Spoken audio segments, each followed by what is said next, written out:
belum paham, komen di bawah. Nanti akan saya tanyakan ulang ke Pak Arief. Mana yang belum paham? Tapi kalau saya sih mulai terbuka nih pikiran saya ini. Gitu jadinya, itu argumentasinya gitu. Top 016 itu yang terbaik. Seandainya nih Pak, misalnya yang berandai-andai, karena dulu Pak Arief sempat ngomong gini, saya akan keluarkan 0W8. Apakah dengan 0W8 jauh lebih baik untuk hybrid Pak Arief? Atau masih bertahan 16 sudah cukup? 16 sampai hari ini untuk hybrid masih oke. Saya belum lihat dari 8 ini mau diarahkan ke mana dari pabrikan mobil. Oke. Jadi belum kelihatan nih mau kemana gitu arahnya. Tapi kalau 16 sudah fix Jelas. pasti Untuk hybrid. untuk hybrid 0W16. Kalau kalian masih bingung 016 nggak ada di pasar, cari WLT. Itu jawabannya. Ini bukan promosi WLT saya kasih tahu. Oke. Tapi memang kita yang punya gitu. Boleh dicari, kalau kalian ketemu ada pelumas yang 0W16, info ke saya. Komen di bawah. Ada nih Om, brand ini di sini ada. Boleh dicari guys, 0W16 dengan API yang sesuai ya Pak ya. Iya. Pertanyaan saya gini Pak, apakah bisa 0W16 itu dibikin SN? Agak sulit ya. Tapi bisa. Bukan masalah bisa, bermasalahnya kita berbicara masalah API apa kita bicara masalah LSPI-nya. Karena itu harus disesuaikan semua yang ada dari hybrid kepentingannya. Kalau hanya SP tanpa LSEC? Ya berarti memang masih di bawah sih kualitasnya. Nah ini yang penting. Gitu. Informasi yang sangat penting bahwa cari yang SP garis miring LSEC. Jangan SP tok ya. SP tok oke, tapi masih kalah dengan SP LSEC di F6B. Itu yang harus dicari. Kemana? Ke WLT guys. Kalau Pak Arief nggak mau promosiin nggak apa-apa, saya yang promosiin. Saya yang promosiin. Saya jualan guys, saya jualan. Oke. Pak, ini kan dari authorized dealer bukan lagi menawarkan 0, tapi pakai 5. Itu makin parah ya berarti Pak Arief? Harusnya dirubah deh, percaya sama saya. 0W20 aja nggak rekomen. Saya nggak rekomen. Apalagi nih 20 ya Pak Arief. Waduh bahaya guys. Buat kalian punya hybrid, jangan mau ya kalau dikasih yang 5W. Karena permasalahannya itu ya dari EV ke apa itu kan kita anggapnya EV ya, EV sama IC engine di antara atau hybrid itu bekerjanya kan stop and go-nya terus berubah, betul. berpindah-pindah terus itu. Itu kalau seandainya kita salah menggunakannya, efeknya mobil itu akan berisi gitu. Nah itu ada istilah saya noise, apalagi itu NVH itu namanya noise, vibration, dan harsh itu. Jadi noise itu berisi, engine-nya itu bisa terjadi vibration gitu. Bergetar gitu ya. Jadi saya bikin istilah itu sendiri gitu. Emang sering ya Pak Arief itu tahu-tahu ada istilah baru yang kita nggak paham, tiba-tiba keluar. Baru apa maksudnya gitu. Oke. Tadi kan kita sudah bicara tentang torque blending, sudah dijelaskan. Ada nggak sih Pak komponen-komponen atau perlengkapan lain yang harus pakai ini, contohnya kayak bahan bakar? Ya bahan bakar ya, apalagi kita gunakan mobil jangan pakai Pertalite lah, minimum pakai Pertamax lah. Minimum Pertamax ya? Iya. Itu sudah cukup untuk mobil hybrid, nggak perlu ke turbo kan? Nah, cukup lah. Tapi kalau pakai turbo lebih baik. Oh, kalau mau pakai turbo lebih bagus. Karena hybrid itu gimana ya? Dua gini guys, dua mesin dalam satu kendaraan. Jadi perawatannya juga nggak bisa sembarang. Pak, bengkel-bengkel, apakah sudah banyak bengkel umum yang bisa mengerjakan mesin hybrid ini? Menurut Pak Arief deh. Sebenarnya kalau dari saya pribadi itu nggak ada yang spesial. Yang bikin jadi spesial itu karena kita tidak mau mengerti kondisi hybrid. Kita memperlakukan hybrid itu seakan-akan sesuatu yang wah gitu ya, sehingga kita merasa saya nggak berani menyentuh. Sebenarnya hybrid itu sama dengan EV dan IC engine. EV ya kita cek di powertrainnya, dan kalau IC engine ya seperti biasa, engine biasa yang kita periksa gitu. Ya. Dan juga yang jadi kendalanya lagi, kalau kita selalu terlambat dari menjalankan si IC engine itu, kita akan menghadapi masalah yang berikutnya, itu SOC gitu. Apa itu? State of battery charging gitu. Oh, gitu. Jadi SOC baterai itu yang jadi kendala kalau nggak kuat menyalakan. Benar. Ya, jadi hati-hati itu aja. Saya mau tanya Pak, hybrid itu kan ada beberapa macam yang ada hybrid, standar hybrid, Ya. terus ada lagi yang Plug-in hybrid. hybrid. Nah, dari dua ini aja deh, menurut Pak Arif, mana yang sampai hari ini bisa menjadi pilihan? Apakah yang standar hybrid atau yang plug-in? Untuk kita sih baiknya standar hybrid aja, masing salah maintenance-nya, mau plug hybrid lagi. Masih salah maintenance-nya. Emang plug-in hybrid akan lebih Ya, karena lebih rumit lagi, karena kita bicara nanti seri, paralel, Iya. itu kan macam-macam gitu. Iya, mungkin rumit lagi ya. Iya. Benar.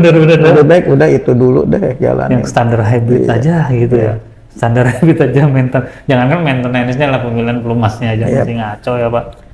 Jadi sebenarnya dari pemegang merek ini harus belajar.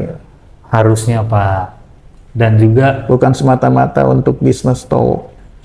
balik lagi ke yang tadi di awal Bapak bilang ya, hanya untuk menguasai aja tanpa mau memajukan dunia otomotif Indonesia. Itulah yang jadi kendala. Harusnya mereka ini penggiat otomotif harusnya jangan berpihak ke satu lah, harus menilai secara objektif. Kalau memang ini kurang tepat, sampaikan. Seperti contohnya Pak Arif, kalau memang authorized dealer nggak bagus atau nggak, mereka salah ya, Pak Arif kan bilang mereka nggak benar, apa yang diberikan nggak tepat gitu loh. Nah, harusnya para influencer, buat teman-teman semua yang konten tentang otomotif, nilai secara objektif. Jadi benar-benar bagus, kalau kurang ya harus diinformasikan guys. Oke, saya coba baca komen dulu. Sepertinya sudah banyak yang komentar. Dari Om X-Ray, selamat pagi semua. Salam otomotif. Pagi Om X-Ray. Dari Erwin Romel Simbolon. Wah, ini yang kemarin Pak. Ini customer kita dari Pekanbaru.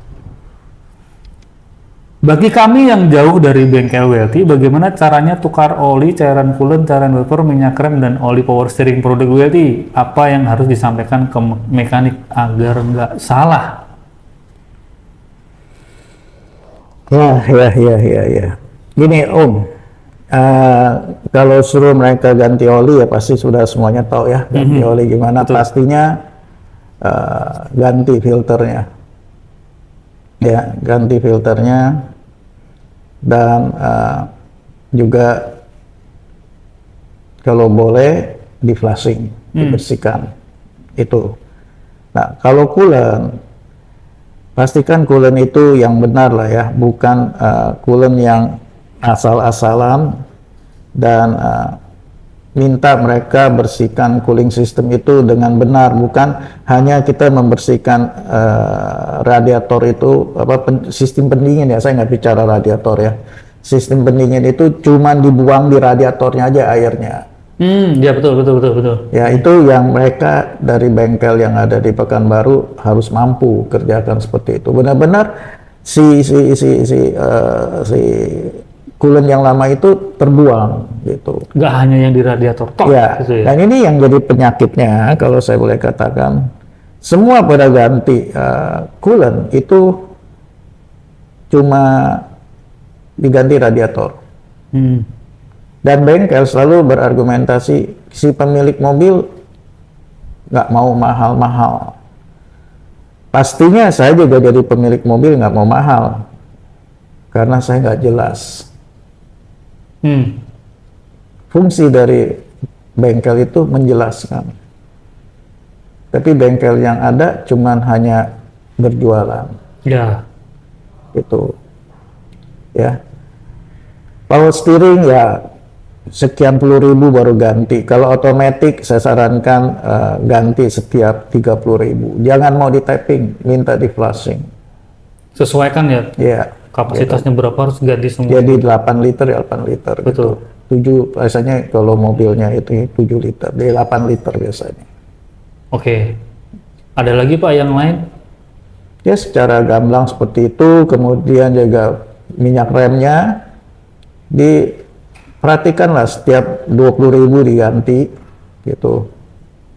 Sebagai informasi, Om Erwin ini kemarin ngorder 1 paket komplit untuk mobilnya. Wow. Dari coolant, pelumas, terus apa lagi ya, minyak rem, oli power steering, itu 1 paket Pak. Oke, terima kasih Om. Nah, yang jadi masalah adalah terkadang ada mekanik yang bilang, oh nggak perlu Om, nggak perlu semuanya, ini aja cukup. Percaya Om, jangan dengerin mekanik. Saya bukan menghina mekanik, enggak. Mereka sangat terbatas dalam mengerti semuanya gitu. Kita harus lebih kritis ya Pak ya? Kita harus bisa kritis dan bisa melihat. Jadi kalau contohnya minyak rem gitu, kita pakai minyak rem yang mestinya bening gitu. Jangan yang ada warna.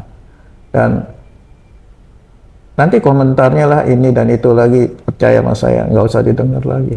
Oh ini masih bagus, tanpa dicek gitu. Iya. Baiknya diganti. Minyak rem kalau sudah 30.000 harusnya ganti. Gitu. Diganti ya, bukan ditambah ya. Minyak rem nggak boleh ditambah.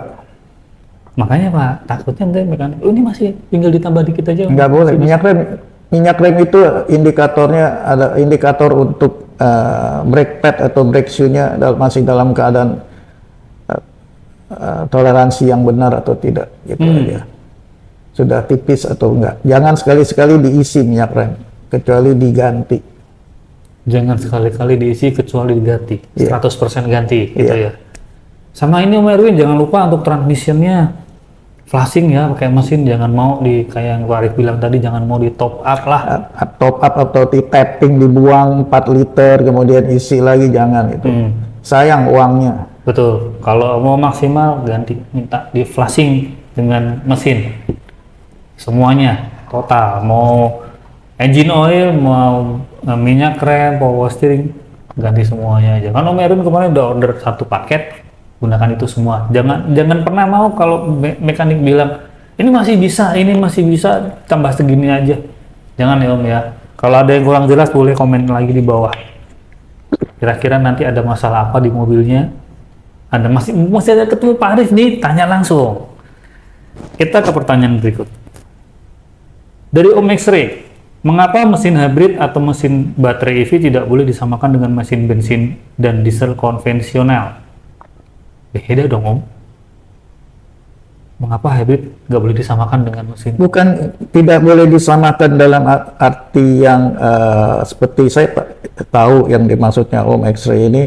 Saya menggunakan pelumas 0W30, kenapa nggak boleh gitu? Nah, oke. Ya, itu kan pertanyaan yang dibalik disampaikan itu kan. Betul. Pertama kita harus tahu jenis engine-nya pasti dibuat lain. Kedua, kenapa bisa lain? Karena adanya 2 jenis penggerak kendaraan tersebut. Satu adalah berdasarkan EV dengan powertrain-nya. Satu dengan engine, IC engine dengan combustion chamber-nya. Yang kemudian hasil dari kedua tenaga ini harus digabungkan. Dalam arti digabungkan pada saat masing-masing berpindah.